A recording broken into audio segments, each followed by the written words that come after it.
दोस्तों, जय श्री कृष्णा। स्वागत है आपका हमारे चैनल पर। जैसा कि आप सभी जानते हैं, श्रावण मास समाप्त होने वाला है और बस एक सोमवार बचा है, चौथा सोमवार। तो आखिरी सोमवार की आप सभी को बहुत बहुत शुभकामनाएं। चलिए, हम आपको श्रावण के आखिरी सोमवार यानी चौथे सोमवार को सुने जाने वाली भगवान शंकर की बहुत ही सुंदर कथा सुनाने जा रहे हैं। तो दोस्तों, वीडियो के अंत तक बने रहिएगा ताकि आप पूरी कथा सुन सकें। चलिए प्रारंभ करते हैं। एक समय की बात है, एक छोटे से गांव में रामू नाम का एक गरीब किसान रहता था। रामू का जीवन बड़ी कठिनाइयों से भरा हुआ था। उसकी खेती योग्य ज़मीन बहुत छोटी सी थी और बारिश भी अक्सर वहाँ नहीं हुआ करती थी। वह कठिन परिश्रम भी करता था। उसकी फसलों में कठिन परिश्रम के बाद भी उसके फसल अच्छे नहीं होते थे। फसल बहुत कम होती थी। उससे मिलने वाली आमदनी भी बड़ी मुश्किल से होती थी। उसका परिवार किसी तरह से उसमें पेट भी नहीं भर पाता था। रामू के पास संपत्ति के नाम पर बस एक छोटी सी झोपड़ी, कुछ पशुएं और वही एक छोटा सा जमीन का टुकड़ा था। रामू का जीवन गरीबी से बीत रहा था, लेकिन उसकी पत्नी आस्था में भरी हुई भगवान शिव की हरदम पूजा किया करती थी। वह भी भगवान शिव का बहुत बड़ा भक्त था। वह नियमित रूप से गांव के मंदिर में जाकर भगवान शिव की पूजा करता था। उसने अपने और अपने परिवार के लिए सुख शांति की प्रार्थना करता था। उसकी आस्था इतनी मजबूत थी कि वह अपनी परेशानी के बावजूद कभी भी भगवान से यह शिकायत नहीं करता था कि हे प्रभु, हम इतने गरीब क्यों, या फिर आपने हमें गरीब क्यों बना दिया। वह हमेशा यही मानता था कि ईश्वर ने जो हमारे लिए सोचा है वह अच्छा ही होगा और उसने कुछ अच्छा ही छुपा होगा। एक दिन जब रामू की फसल बुरी तरह से नष्ट हो गई, वह बहुत दुखी हुआ। उस दिन वह मंदिर गया और भगवान शिव के सामने बैठकर जोर जोर से रोने लगा। उसने कहा कि हे भगवान, मैं बहुत गरीब हूँ, असहाय हूँ।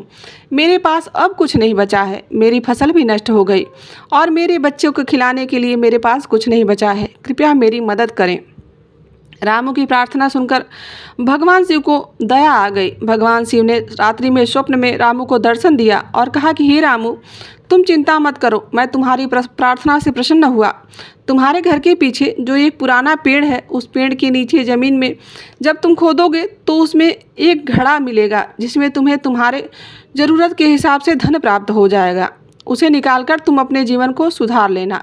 अगले दिन जब रामू उठा तो उसे रात्रि का स्वप्न याद आया। उसने सोचा कि शायद यह भगवान का कोई संकेत है। वह तुरंत अपने घर के पीछे गया और वहाँ उसने खुदाई करना शुरू कर दिया।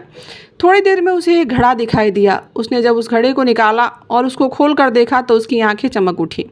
उस घड़े में सोने और चांदी के सिक्के भरे हुए थे। रामू को विश्वास ही नहीं हुआ कि क्या स्वप्न भी सच होते हैं। स्वप्न तो हमें अक्सर रात को आते हैं, परंतु क्या सच में स्वप्न सत्य होते हैं। उसने भगवान का धन्यवाद किया और घर लाकर अपनी पत्नी को सारी बातें उसने बता दी। उसकी पत्नी ने कहा कि हम इस धन का सदुपयोग करेंगे। उन्होंने सबसे पहले भगवान के मंदिर में जाकर भगवान शिव को धन्यवाद कहा और वहां गरीबों के लिए भोजन का आयोजन करवाया। इसके बाद उन्होंने अपने लिए थोड़ा सा एक और ज़मीन का बड़ा टुकड़ा खरीदा और उसे उपजाऊ बनाने के लिए मेहनत करके काम करना शुरू कर दिया। रामू ने अपने बच्चों को शिक्षा पर भी ध्यान देना शुरू कर दिया। गांव के अन्य जो गरीब किसान थे उनकी भी मदद करने लगा और मेहनत और ईमानदारी का फल उसे ही मिला और उसे फसलों को अब अच्छी तरह से किस तरह से और ज़्यादा उपजाऊ बनाना है और फसलों को लेकर और आगे कैसे बढ़ना है, इसी विषय में वह सोचने लगा। उसकी आर्थिक स्थिति सुधरने लगी। अब वह गांव का एक समृद्ध किसान बन गया था। लेकिन उसके जीवन में यह बदलाव आने के बाद भी रामू अपनी सरलता और ईमानदारी को नहीं छोड़ा था। उसने कभी भी उस धन का उपयोग अपने स्वार्थ के लिए नहीं किया। वह हमेशा दूसरों की मदद के लिए तत्पर रहा करता था और भगवान का धन्यवाद करता रहता था।